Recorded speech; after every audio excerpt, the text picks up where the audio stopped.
might be knowing that some of the richest entrepreneurs like Elon Musk, Jeff Bezos, etc., have paid zero tax bills sometimes. So, how do they do these miracles?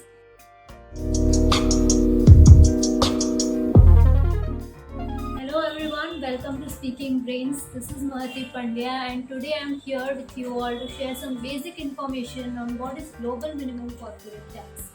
Recently, we saw US Treasury Secretary Janet Yellen proposed an idea to implement a global minimum corporate tax at the rate of 15%, and the finance ministers of G7 nations have agreed to implement this proposal. It is just a proposal and not yet implemented. The further decisions will be taken by G20 nations and OECD, that is Organization of Economic Cooperation and Development. So now what is this corporate tax? As the name suggests, whatever the profits are made by any company or an MNC, the government imposes certain amount of tax on it. In India, be it any company, public or private, which is registered under Companies Act, is liable to pay a corporate tax. But also, there are some countries who do not impose any tax on these companies. They are called as tax haven countries, such as Bermudas, Bahamas, etc.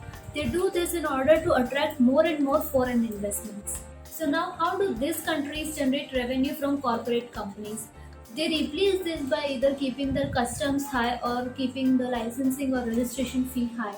So now many countries are competing with each other to reduce the corporate taxes, and yes, in the last several years many countries have successfully done so. Even in India, the government has reduced the taxes from 30% to 22% for the existing companies and from 25% to 15% for the new manufacturing companies in the financial year 2021.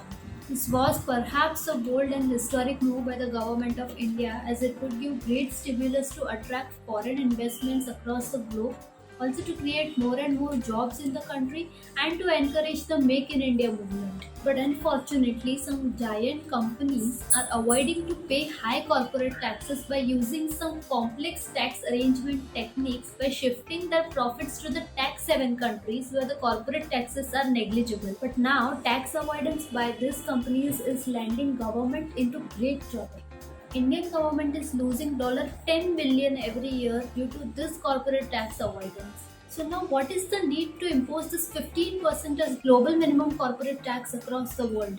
The technological rivals like Facebook, Google, Amazon, etc. use one technique called as double Irish and Dutch sandwich to avoid paying high corporate taxes. You might be knowing that some of the richest entrepreneurs like Elon Musk, Jeff Bezos, etc. have paid zero tax bills sometimes. So how do they do these miracles? So they use this absolutely legal tax offshore scheme called double Irish and Dutch sandwich. So what is this all about? So let us just say that there is one company, there is a parent company which is incorporated in USA.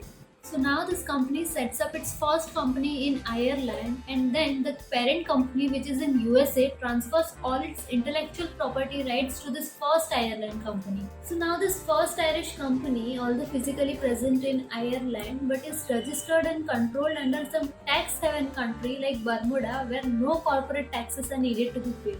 So now these Irish tax laws are such that the company is allowed to be operated from some tax haven countries only and only if they hold one more tax resident country in Ireland. So now this first Irish company sets up one more company in Ireland, that is second Irish company, and allow the second Irish company to use some of its intellectual property rights in return for some royalties. So how do this second Irish company earn royalties? Well, this second Irish company distributes this intellectual property rights to the subsidiaries of that particular company and receives royalty in return in order to pay to the first Irish company.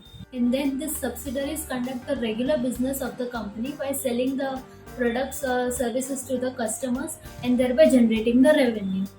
So now the interesting thing here is that the second Irish company do not pay the royalties directly to the first Irish company, because if they do so, that would be taxable. So now what does this second Irish company do is it creates one more intermediate company in Netherlands, that is Dutch, and the royalties it owes to the first Irish company are routed through this Dutch company.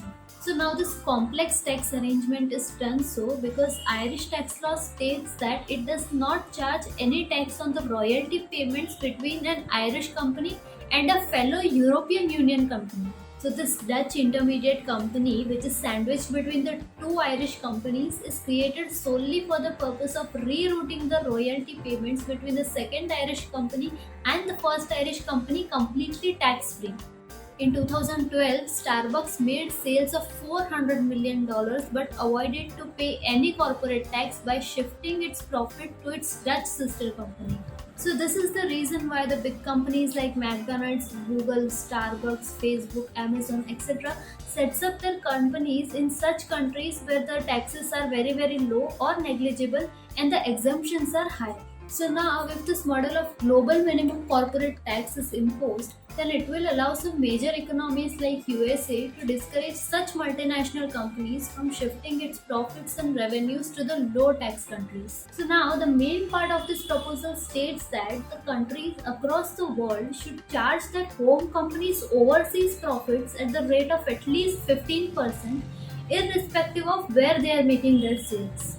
So now again there are some fine prints of details here, but the further key decisions will be taken by the G20 nations and the OECD.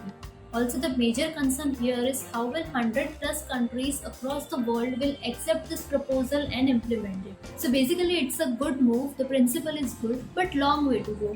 And also if it is executed, it should be without any loopholes again. So signing off with this, and let us wait for the final decision on implementation. Till then, keep growing happy, brainy, and keep watching Speaking Brains.